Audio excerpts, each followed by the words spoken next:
It was the man from Ironbark who struck the Sydney town. He wandered over street and park, he wandered up and down. He loitered here, he loitered there, till he was like to drop, until at last in sheer despair he sought a barber's shop. Shave my beard and whiskers off, I'll be a man of mark. I'll go and do the Sydney toff up home in Ironbark. The barberman was small and flash, as barbers mostly are. He wore a strike-your-fancy sash, he smoked a huge cigar. He was a humorist of note and keen at repartee. He laid the odds and kept a tote, whatever that may be. And when he saw our friend arrive, he whispered, "Here's a lark. Just watch me catch him all alive, this man from Ironbark." There were some gilded youths that sat along the barber's wall. Their eyes were dull, their heads were flat, they had no brains at all. To them the barber passed the wink, his dexter eyelid shut. "I'll make this bloomin' yokel think his bloomin' throat is cut." And as he soaped and rubbed it in he made a rude remark. "I suppose the flats is pretty green up there in Ironbark." A grunt was all reply he got. He shaved the bushman's chin, then made the water boiling hot and dipped the razor in. He raised his hand, his brow grew black, he paused a while to gloat, then slashed the red-hot razor back across his victim's throat.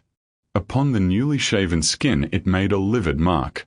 No doubt it fairly took him in, the man from Ironbark. He fetched a wild up-country yell might wake the dead to hear.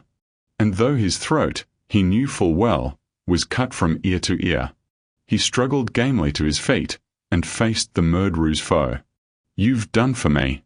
You dog, I'm beat. One hit before I go.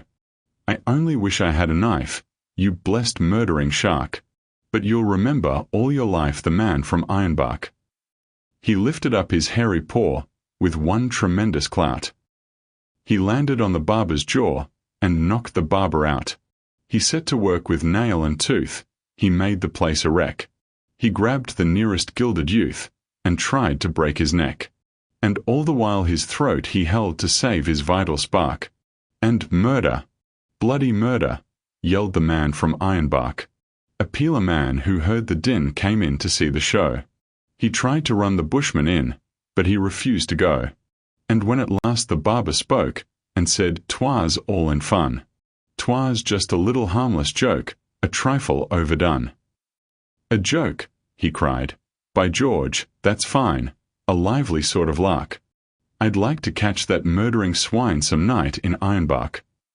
And now while round the shearing floor the listening shearers gape, he tells the story o'er, and brags of his escape. "Them barber chaps what keeps a tote, by George, I've had enough. One tried to cut my bloomin' throat, but thank the Lord it's tough." And whether he's believed or no, there's one thing to remark, that flowing beards are all the go way up in Ironbark.